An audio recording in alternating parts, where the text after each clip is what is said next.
For the next few weeks, I will be dealing with the gospel according to Mark. And they went into Capernaum, and immediately on the Sabbath, he entered the synagogue and was teaching.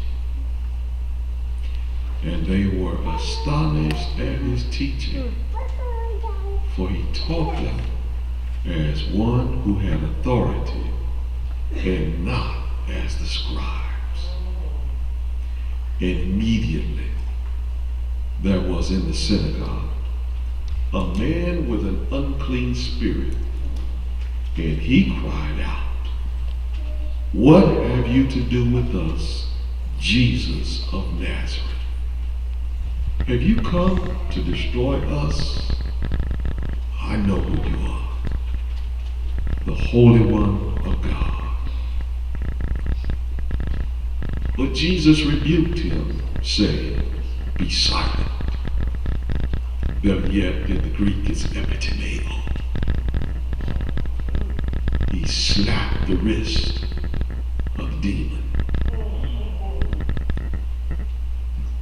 And the unclean spirit, convulsing him and crying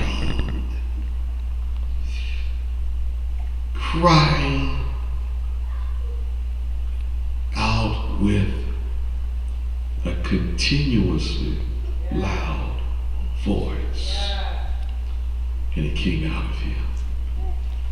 And they were all amazed, so that they questioned among themselves, saying, "What is this?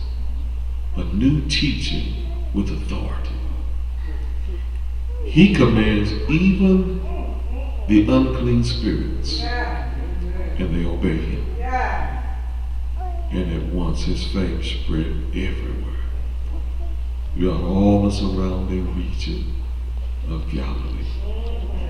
You may be seated in the house of the Lord.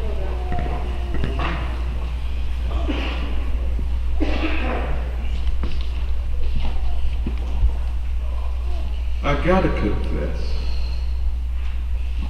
that it's not always easy to preach. You look at preachers stand behind the holy desk, and you assume that they are quite comfortable during the preaching event. You assume that because it doesn't appear that their legs are shaking, or that their knees are not knocking, you assume that because of their posture, they're at ease and all is well. When deep down inside there is a bubbling cauldron in our spirit that bubbles over and suggests to us that this is the most frightening moment of our lives. The greatest danger is that we might say something that God has not commissioned us to say. And then the other piece is that we might leave something unsaid that he told us to say. And so with that area of tension in the art of communication, every preacher is attempting to figure out how in the world to convey a message that will both comfort and afflict. Because the assignment for the preacher is to comfort the afflicted and to afflict the comfortable. That's right. And so when we arrive behind this holy podium, we are trying our best to relax ourselves so that there is no quivering in our voices, so that we can look at you eye to eye, and though you think we are speaking to you individually, the message is corporate. I said for the next few weeks I'm going to share with you from this gospel according to Mark. Now, believe it or not, Mark is believed to be the earliest of what we call the gospel writers, better known as the good news writers. He's a part of what we have termed the synoptic gospels. It's Matthew, Mark, and Luke. The word synoptic we actually get from the opticians, who suggest that there is a similarity found in all three of the writings, that from the view of Mark is conveyed in a way so that his audience understands he wants to show the power of Jesus to the Romans. You with me? Every preacher knows that you've got to give the foundation, the history, so that you can somehow open up the text so that your hearers understand what's being conveyed. Now, I know many of you are sitting there this morning and you're waiting patiently for me to give you the title. Sister Brenda, every good Baptist needs a title. And so since you need a title, let me leave this one with you. When Jesus comes to church.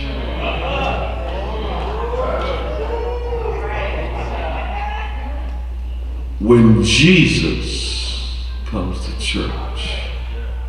I can't move to verses 21 and 28 until I first give you a feel for what has already transpired. There is no accident that Mark doesn't bother to give you the birth of Christ. It is no accident that he hasn't given you the genealogy of Christ as Matthew has.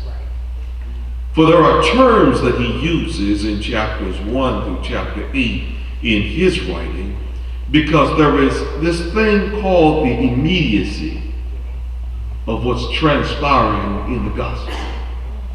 27 times throughout his writing, he has a tendency to use the word immediately.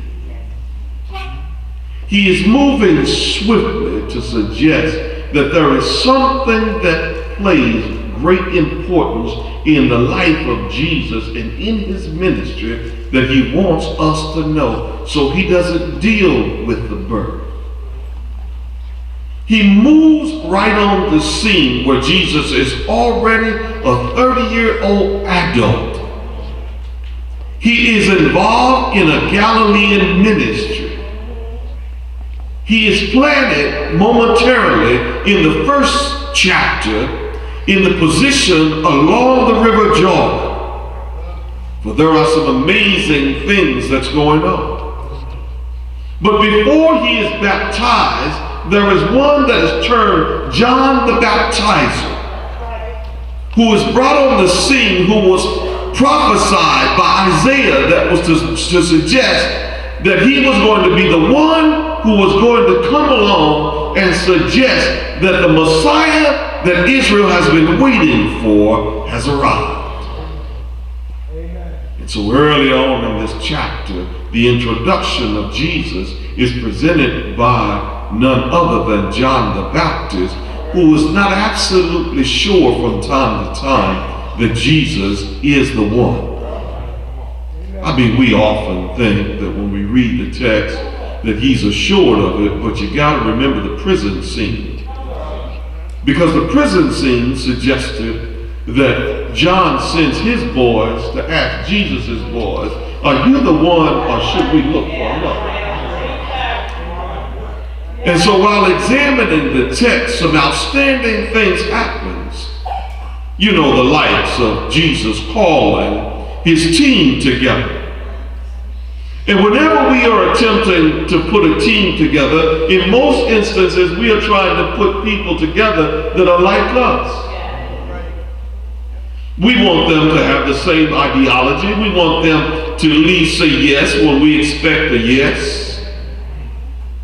But Jesus doesn't pick them because they're yes men. He picks them because they are ordinary individuals who can align themselves with him and begin to do some extraordinary things. And so the text moves. He moves from Nazareth, you know, that town where they say no good can come from. And then he moves towards the city called Capernaum. And the text stands out even in the 21st verse by suggesting to us that Jesus now makes his way into the synagogue. Now most of you theologians already know that there's only one temple. But according to Jewish history, there was a synagogue that was set up in every area where there was more than 12 families that were Jewish. So you could move from one particular area of the town and discover another synagogue. And in the synagogue, there were always individuals who were to oversee those things that transpired outside of the synagogue as well as what happened inside of the synagogue. I'm trying to teach somebody this morning that before you even get to the issue of what transpires in the synagogue, you got to know what developed the synagogue and why it exists. The temple is found in Jerusalem. There is only one. There are synagogues that are dispersed throughout various areas so that people had some place to go. In the temple, it was the place where people went to worship, to celebrate, and to hear music. But music was not found in the synagogue. There was no worship in the synagogue. It was the place where they showed up and teachers, rabbis showed up so that somehow the people could discover how they ought to live. And so he's in the synagogue. I'm giving you the history because in the text, Jesus goes to the synagogue. Anyone who had the ability to teach and was outstanding could go into the synagogue and they could begin to teach. It was not something foreign that Jesus did when he went into the synagogue. He went into the synagogue, opened the scriptures, and began to share with them because he had the capabilities.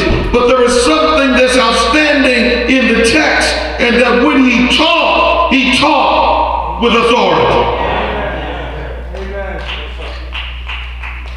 But while he's in the church, while he is in the place where they have come in to be taught, there is someone who stands out. He is nameless. We don't know his family. We don't know his pedigree. We don't know where he came from. We don't know if he was from the east end or the west end, or if he was on the other side of the bridge or this side of the bridge. We just know he had some calamity in his life that was unsolvable. We know one thing: he was possessed by a demon. In the first century, Mark would suggest to you that there were times when individuals were possessed. In the 21st century, we have become so intellectual and so educated, our assumption is that there are no longer the existence of demons. I have come to reassure all of us this morning that demons are not something that was in the past. They are still real. And they are still present and prevalent in society today. That's the reason why we can act as foolish as we act. And we think that it's just because we had a bad day. We have become so academic. We become almost like the scribes. I examined the text and I asked the scriptures, what's the difference between the scribes and the rabbi? If Jesus was perceived as a rabbi, and here sits the scribes, and the scribes are the ones who do the interpretation of the Torah and of the law and of the Pentateuch, the first 5 books of the Old Testament. Shouldn't they be more schooled than Jesus? Shouldn't they have the authority and the power to do what Jesus did? But they didn't. Jesus was able to look at the man who was possessed by a demon who had him acting a complete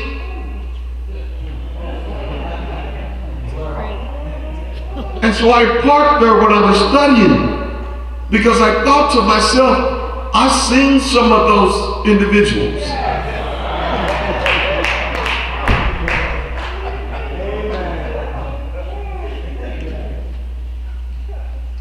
And then I thought to myself, every now and then, I'm one of those individuals. That some days I'm just as foolish as I can be. There are some issues that I'm wrestling with. Sometimes I don't like me. And I show up in the church, in the place where I'm supposed to meet up with God, and all of a sudden, some people don't want to be near me because they say, here comes Smith. He's got that attitude today. Let me walk away from him. He's walking differently. And Jesus looked at the man who was in the place of worship, and the man was demon possessed. Of all the places, he was in the church and he was possessed. How many times are there individuals in the church who are possessed? Your possession may not be the same as somebody else's possession, but there is something that stands between you and your ability to connect with God. There is something that makes you stand out. So we show up in Capernaum and we reside there in the church, and we think that all is well. Deep down inside, we know there is something internally that is causing us a great disturbance. We don't know how to handle it. We've been affected by the external. We know that whatever it is that's outside that's pushing in on us, we are wrestling with it and trying our best to figure out how can I get through it. And we just need Jesus to show up on Sunday in church. The problem is that we don't always expect him to show up.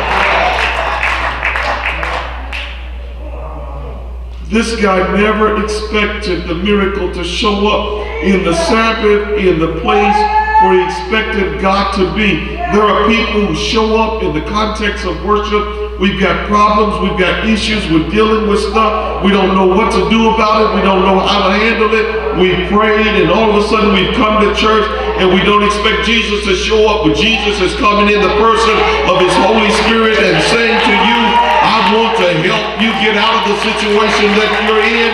I want to free you. I want to exorcise that demon out of you so that you can find joy once again in your personal life. When Jesus shows up in church, church can't be the same. We can't show up Sunday after Sunday assuming that all is pleasing and appeasing to God. We've got to show up knowing that God's going to make a difference in our lives and make a change. The text doesn't tell me, at least Mark doesn't. Matthew does.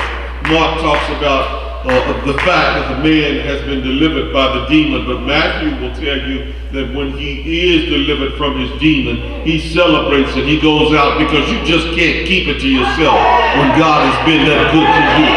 When you know where you've been, when you know what you've been through, when you know what you know about you, nobody else has to know it. Nobody has to tell you. You just begin to celebrate because he's been that good to you. When that person has turned their backs on you and you feel all alone because you know that that demon-possessed individual, nobody wanted to deal with him in the synagogue, but the moment that Jesus blessed his life, individuals begin to come around. And I say to you this morning on this Holy Sunday, that the moment that you can show up in the place expecting Jesus to show up in church, life becomes different. You thought they were your friend because they sit next to you in church, but when Jesus shows up, you thought that when they were behind you or in front of you, day in and day out, sitting on the same row, you thought. But when Jesus shows up, you thought because they were talking about you behind your back, and in some instances in a strong throw away, you thought that you were just messed up and being ostracized. But when Jesus shows up, When Jesus shows up, all of a sudden the scribes who thought they were so important and knew so much, Jesus can speak with authority using the same words, delve into the lives of individuals who've been mistreated and made whole. When Jesus shows up, demon-possessed folk become whole. They begin to go out and celebrate what he's done. Begin to share it with the world, and the world begins to change. I dare you look for Jesus when you come to church and see what indeed God has done. Bless the Lord. When Jesus comes to church, life cannot remain the same. So stop playing church. Stop just showing up and going through all the semantics you've been going through, and know that God wants to bless you. You believe that? Do you really believe that? The moment that Jesus blessed the demonic, the rest of the scripture is informing you that everything that he done in the synagogue, it was spread throughout the region. It went out into Judea. It went out into Samaritan. So when God does something amazing for you, it's hard for you to keep it to yourself. God got you through it. You didn't do it on your own. You're not that smart. You're not that strong. You're not that pretty. Not that handsome. Not that big. Not that intellectual. It's all about God. Don't ever get it twisted. Don't ever get it twisted. It's God that does it. When Jesus comes to church, the church can't be the same. Come on, stand with me this morning.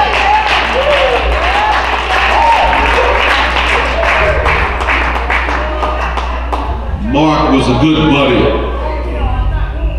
of Peter. Good buddy. But you got to be careful of the buddies. Because the moment the assignment comes and says go over here, they might walk away from it. Historically, Mark was the young individual that when he was supposed to go, opted not to.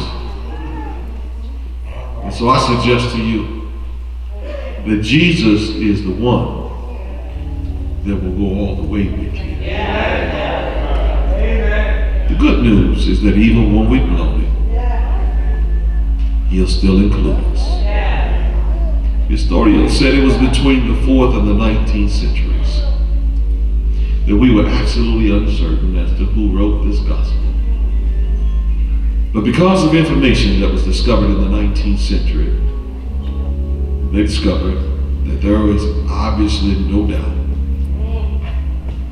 Young Mark is the author of this gospel. Yeah. And he wants the Romans to know that Jesus is the Messiah.